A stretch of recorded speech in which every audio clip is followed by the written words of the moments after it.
ہے، کسی انسان کی ملت نہیں کہہ سکتے، یا اللہ تعالیٰ کی طرف ہم نسبت نہیں کر سکتے کہ ہم یہ کہیں۔ صفحہ نمبر 35 ہے، اس میں فرق ہے۔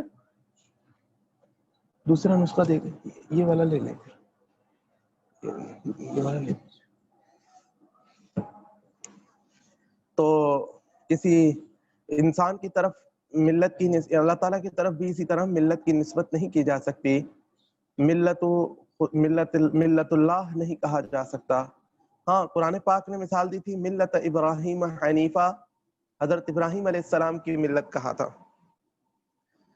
تو اس کے بعد ہماری بات چل رہی تھی کہ انسان کا کوئی بھی فعل ہو، کوئی بھی کام ہو، کوئی بھی حرکت ہو، کوئی بھی انسان کسی طرف بھی قدم بڑھائے، اس کے اوپر اللہ تعالیٰ کی طرف سے کوئی نہ کوئی حکم ضرور لاحق ہوتا ہے، لاگو ہوتا ہے۔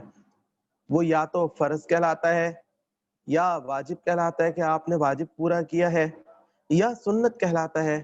سنت کے اندر پھر دو کیٹیگریز تھیں، ایک سنت وہ سنت مؤکدہ ہے، اور دوسری سنت غیر مؤکدہ ہے۔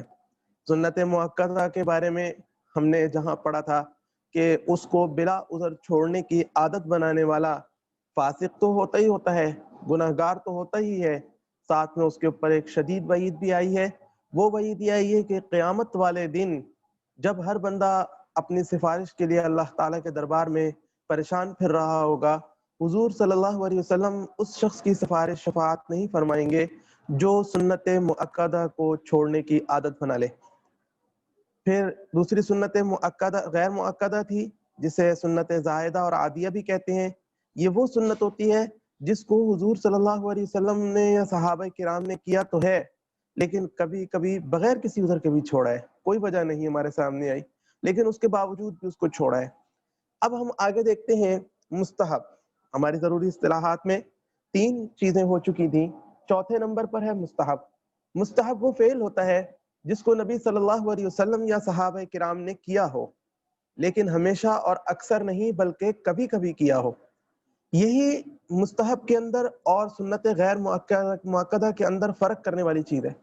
سنت غیر مؤکدہ کو حضور صلی اللہ علیہ وسلم یا صحابہ کرام نے ہمیشہ کیا ہے، لیکن کبھی کبھی چھوڑا ہے۔ اور مستحب وہ ہے کہ جس کو صحابہ کرام نے اور آپ صلی اللہ علیہ وسلم نے ہمیشہ نہیں کیا، کبھی کبھی کیا ہے، ثواب سمجھ کر کیا ہے۔ یہ فرق ہے دونوں میں۔ تو مستحب کو کرنے والا ثواب کا مستحق ہوتا ہے، نہ کرنے والے پر کسی قسم کا گناہ نہیں ہوتا۔ اور مستحب کو فقہا کی اصطلاح میں نفل، مندوب اور تطوع بھی کہتے ہیں۔ اس کے بعد کیٹیگری ہے حرام کی۔ حرام وہ ہے جو دلیل قطعی سے ثابت ہو اور اس کا منکر یعنی نہ ماننے والا کافر ہے، اور اس کو بغیر کسی عذر فاسق اور عذاب کا مستحق ہوتا ہے۔ ہم اسے اگر دیکھیں تو یہ فرض کا بالکل اپوزٹ ہے۔ فرض کے اندر یہ تھا کہ جو دلیل قطعی سے ثابت ہو، بغیر عذر چھوڑنے والا فاسق ہے، انکار کرنے والا کافر ہے۔ یہاں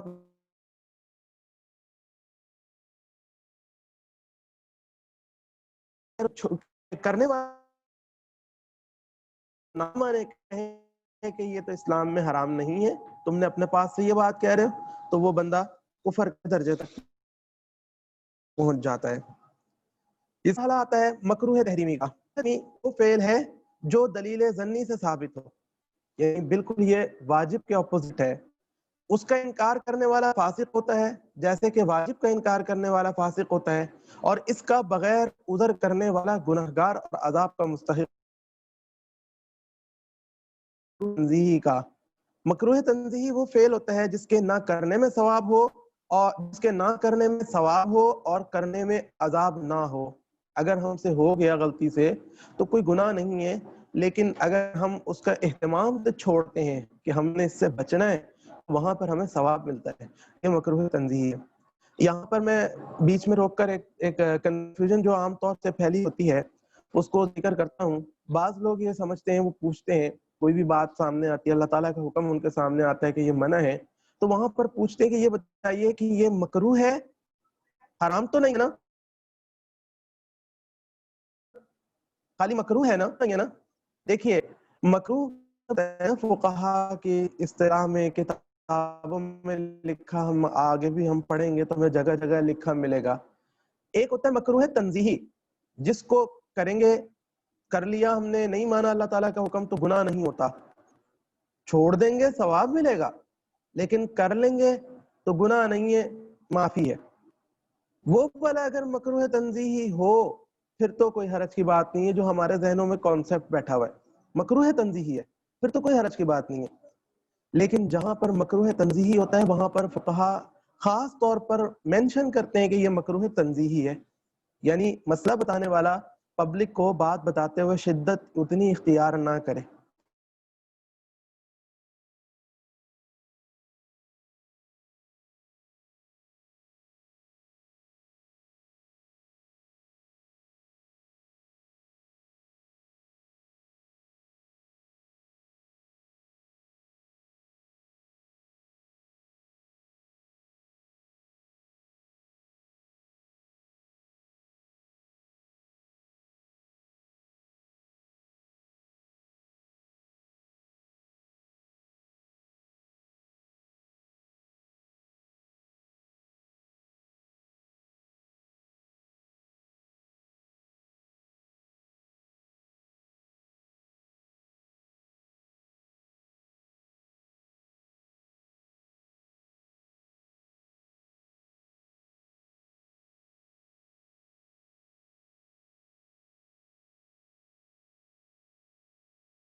کو ڈسکس کریں گے، کیونکہ اس سے پیچھے اس پہ سارے ضابطے وغیرہ بھی بیان کیے جائیں گے، کس بنیاد پر یہ اگر آتا ہے تو مکروہ تنزیہی ہوتا ہے، حرام نہیں ہوتا، یا مطلب اس کی ڈیٹیل وہاں پر آ جائے گی.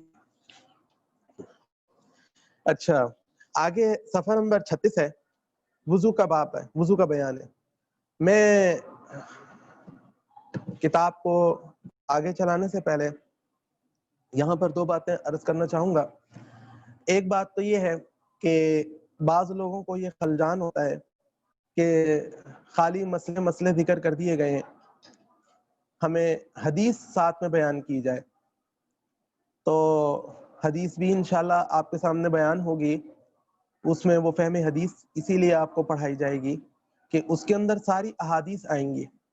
یہ علیحدہ سے اس لیے اکٹھی کر دی گئی کہ انسان کو بہت سی مرتبہ اچانک ضرورت پڑتی ہے، جیسے سلام پھیر کر انسان کو نماز میں کوئی مسئلہ پیش آ گیا تو وہ چاہتا ہے کہ میں فوراً دیکھوں کہ میری نماز کہیں خراب تو نہیں ہو گئی، تو جلدی میں کتاب اٹھاتا ہے. اس وقت وہ یہ نہیں چاہتا کہ پوری تفصیل سے میں اسٹڈی کروں، پورے کیس کو اسٹڈی کروں.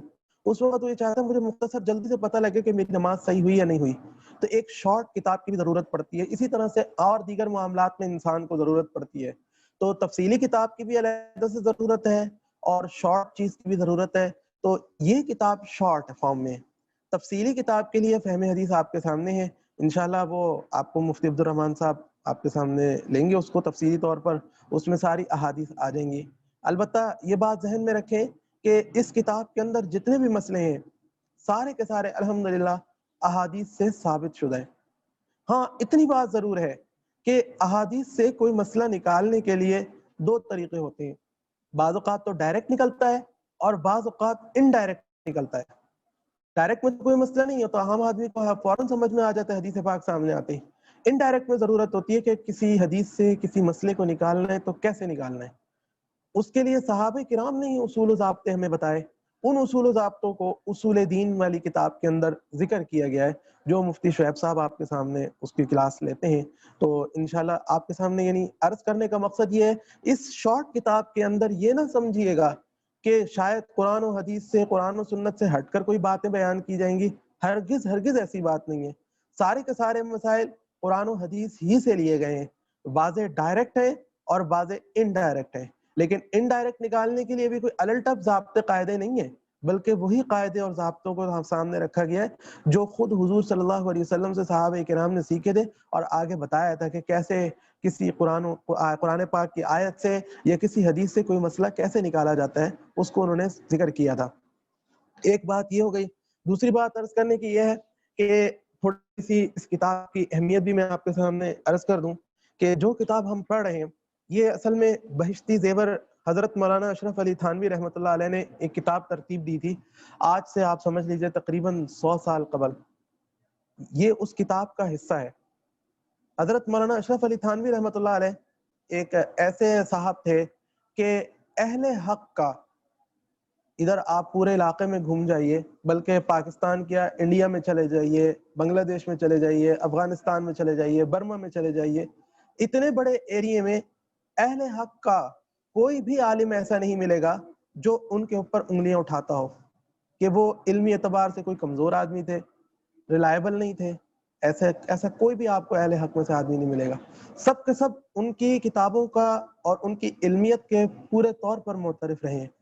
اور انہی کی جو اصل کتاب ہے بہشتی زیور، وہ آپ کو ایسی کتاب بھی ہے کہ آج کے دور میں بھی جتنے بڑے بڑے علماء کرام ہیں، جتنے بڑے بڑے مفتیان کرام ہیں، آپ ان کے پاس چلے جائیے، آپ کو ان کی ٹیبل پہ، سائڈ پہ، ان کے دائیں بائیں آپ کو ان کی کتاب بہشتی زیور ضرور لکھ کے رکھی ہوئی نظر آئے گی. یہ اسی کتاب بہشتی زیور کا صرف مسائل والا حصہ ہے. اس کتاب میں عورتوں کے لیے تعلیم و تربیت کے لیے، دینی تعلیم و تربیت کے لیے پوری ایک جامع بہترین کتاب ہے، جو اگرچہ آج سے 100 سال پہلے لکھی گئی تھی لیکن وہ تفصیلی کتاب ہے، اس میں دوسری چیزیں بھی ہیں. تو اس کا جو مسائل والا حصہ ہے وہ علیحدہ کر لیا گیا تھا، علیحدہ کر کے پڑھایا جا رہا ہے، ہمارے بھی سامنے ہے.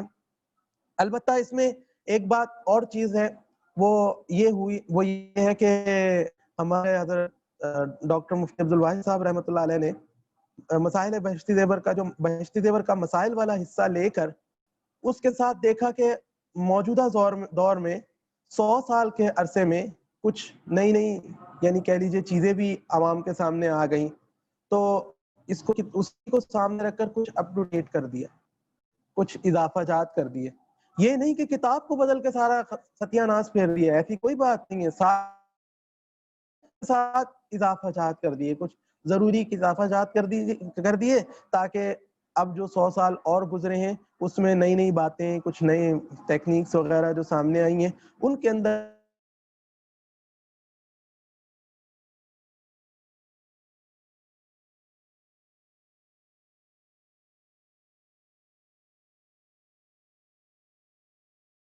اسلام کا حکم معلوم ہو جائے عوام کو. تو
اگر وضو کرنے والا روزے دار نہ ہو تو غرغرہ کر کے، غرارے کر کے اچھی طرح سارے منہ میں پانی پہنچائے، اور اگر روزہ ہو تو غرارے نہ کرے کہ کہیں حلق کچھ پانی حلق میں چلا جائے.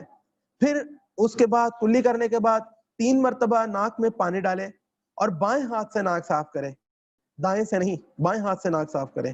لیکن جس شخص کا روزہ ہو وہ جتنی دور تک ناک کا نرم حصہ ہے اس سے اوپر پانی نہ لے جائے. انگلی ڈالے تو ناک کا شروع میں ایک حصہ نرم نظر آتا ہے، اس کے بعد ہڈی سی آتی ہے، آگے اڑتی ہے، تو بس اس نرم حصے میں ہی پانی رکھے، انگلی رکھے، اس سے اوپر روزے کی حالت میں پانی نہ چڑھائے. پھر 3 دفعہ اپنا سارا منہ دھوئے. منہ دھونے کے لیے سر کے بالوں سے لے کر ٹھوڑی کے نیچے تک، یہاں سے سر کے بال شروع ہوتے ہیں پیشانی کی طرف، وہاں سے دھونا شروع کرنے اور ٹھوڑی کے نیچے تک دھونے ہیں. اور ایک کان کی لو سے دوسرے کان کی لو تک سب جگہ پانی بہ جائے. یعنی یہ کہہ لیجیے جسے فیسنگ کہتے ہیں نا، فیس جو سامنے آتا ہے، تو وہ والا حصہ سارا ہم نے دھونا ہے. اس کے بعد دونوں ابروؤں کے نیچے بھی پانی پہنچ جائے، کہیں سوکھا نہ رہے. پھر 3 بار داہنا ہاتھ کوہنی سمیت دھوئے. پھر بایاں ہاتھ کوہنی سمیت 3 دفعہ دھوئے اور ایک ہاتھ کی انگلیوں کو دوسرے ہاتھ کی انگلیوں میں ڈال کر خلال کرے. اگر عورت نے انگوٹھی، چھلا، چوڑی جو کچھ ہاتھ میں پہنا ہوا ہو تو اس کو ہلا لے، کہیں کچھ سوکھا نہ رہ جائے. پھر ایک مرتبہ سارے سر کا مسح کرے. پھر کان کا مسح کرے. کان کا مسح اس طرح سے کرنے کہ اندر کی طرف کلمے کی انگلی سے، یعنی جو شہادت والی انگلی کہلاتی ہے، اس اندر کی طرف کلمے کی انگلی سے اور کان کے اوپر کی طرف انگوٹھوں سے مسح کرنے ہیں. یہ جو انگوٹھا ہے ہاتھ کا، ان سے مسح کرنے ہیں. پھر انگلیوں کے پشت کی طرف سے گردن کا مسح کرنے ہیں. جو انگلیوں کا پشت پچھلی جانب سے، جیسے عام طور سے ہم لوگ کرتے ہیں، گردن کا مسح کرنے ہیں. لیکن گردن کا مسح کرتے ہوئے گلے کا مسح نہیں کرنا ہے کہ یہ بدعت ہے اور منع ہے. گلے اور گردن میں فرق یہ ہوگا، گردن بالکل سیدھی ہے، گلا سامنے یعنی مطلب دائیں بائیں جو ہو جائے گا یا نیچے کی طرف، یعنی ہمارے یہ کہہ لیجیے چہرے کی طرف جو آ جائے گا وہ گلا کہلائے گا، اور بالکل پیچھے کمر کے ساتھ اوپر کا حصہ جو کہلائے گا وہ گردن ہے. صرف اسی کا مسح کرنے ہے، گلے کی طرف نہیں لانا. کان کے مسح کے لیے نیا پانی لینے کی ضرورت نہیں ہے. سر کے مسح سے جو بچا ہوا پانی ہاتھ میں لگا ہے وہی کافی ہے.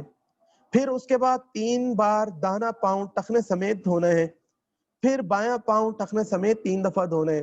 اور پھر بائیں ہاتھ کی چھنگلیا سے، چھوٹی انگلی سے، ہاتھ کے بائیں ہاتھ کی چھوٹی انگلی سے پیر کی انگلیوں کا خلال کرنا ہے، ساری انگلیوں کا خلال کرنا ہے.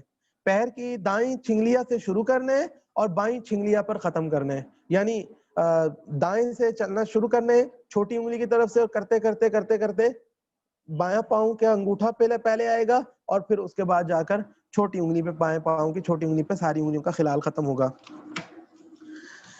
اہم تنبیہ، یہ وضو کرنے کا طریقہ ذکر ہو گیا، لیکن اس میں بعض چیزیں ایسی ہیں کہ اگر ان میں سے چھوٹ جائے، ایک بھی چھوٹ جائے یا کچھ کم ہو جائے تو وضو نہیں ہوتا۔ جیسے انسان پہلے وضو تھا اب بھی بے وضو ہی رہے گا، ایسی چیزوں کو فرض کہتے ہیں۔ کرنے کے باوجود وضو نہیں ہوا، بے وضو کا بے وضو ہی رہا، یہ فرض ہوتے ہیں۔ نمبر 2، بعض باتیں ایسی ہیں کہ ان کے چھوٹ جانے سے وضو تو ہو جاتا ہے لیکن ان کے کرنے سے ثواب ملتا ہے، اور شریعت میں ان کے کرنے کی تاکید بھی آئی ہے۔ اگر کوئی اکثر چھوڑ دیا کرے تو گناہ ہوتا ہے، ایسی چیزوں کو سنت مؤکدہ کہتے ہیں۔ یہ تفصیلی حکم تو پیچھے گزر چکا۔ اور بعض چیزیں ایسی ہیں کہ کرنے سے ثواب ہوتا ہے اور نہ کرنے سے کچھ گناہ نہیں ہوتا، اور شریعت میں ان کے کرنے کی تاکید نہیں ہے، ایسی باتوں کو مستحب کہتے ہیں۔ وہ مستحب کے اندر تھوڑی سی ڈیٹیل اور آ گئی ہمارے سامنے یہاں پر کہ ان کی مستحب کی مندرجہ ذیل صورتیں ہوتی ہیں۔ نمبر 1، رسول اللہ صلی اللہ علیہ وسلم نے اس کام کو کبھی کیا ہو اور کبھی نہ کیا ہو، ہمیشہ اور اکثر نہ کیا ہو، مثلا گردن کا مسح۔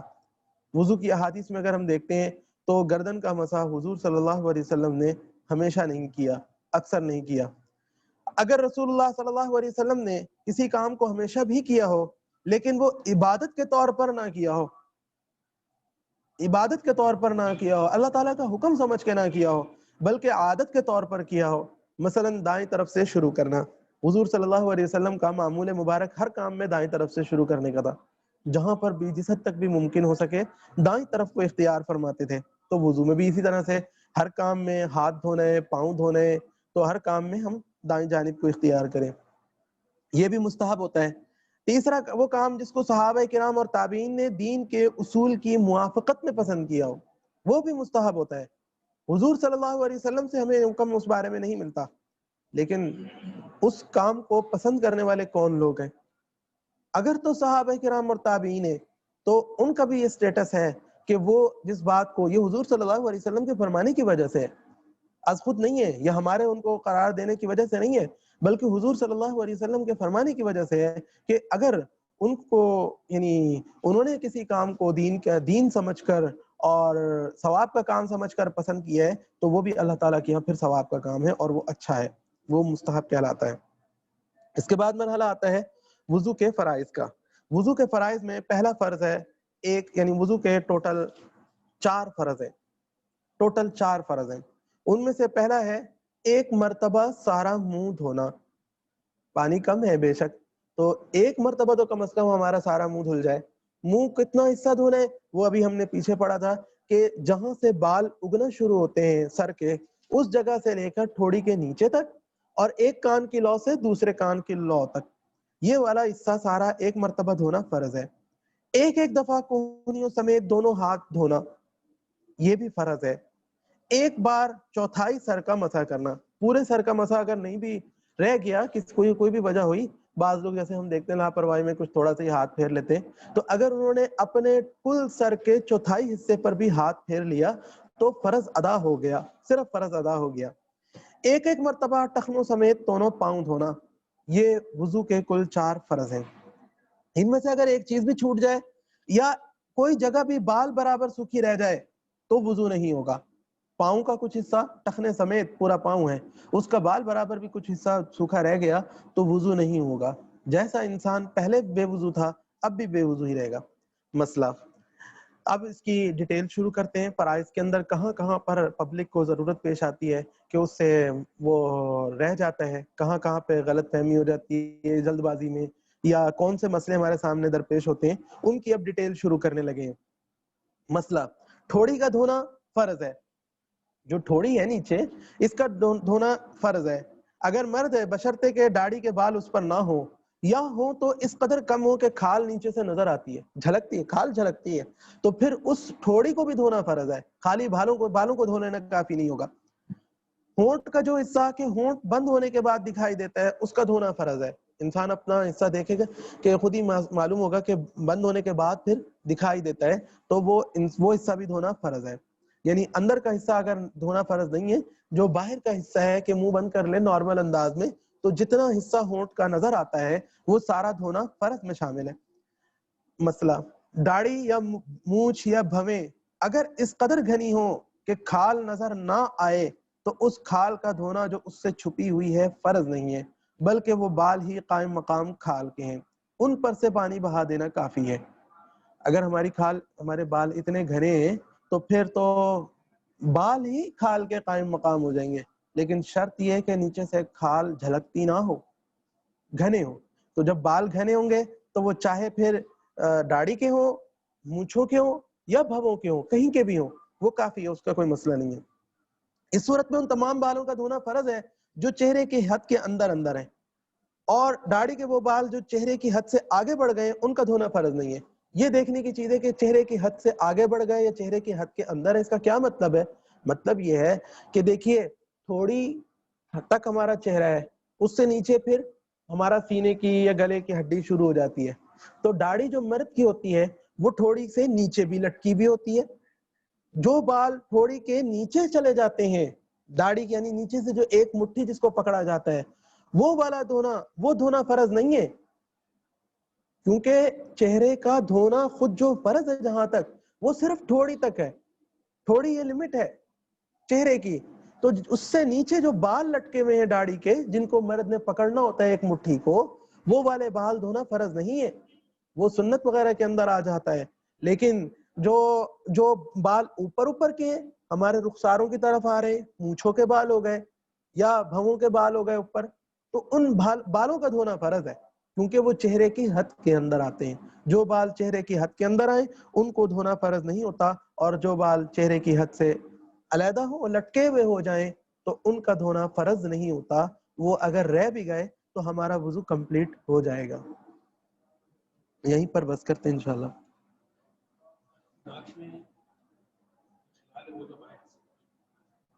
وہ دائیں سے ڈالیں۔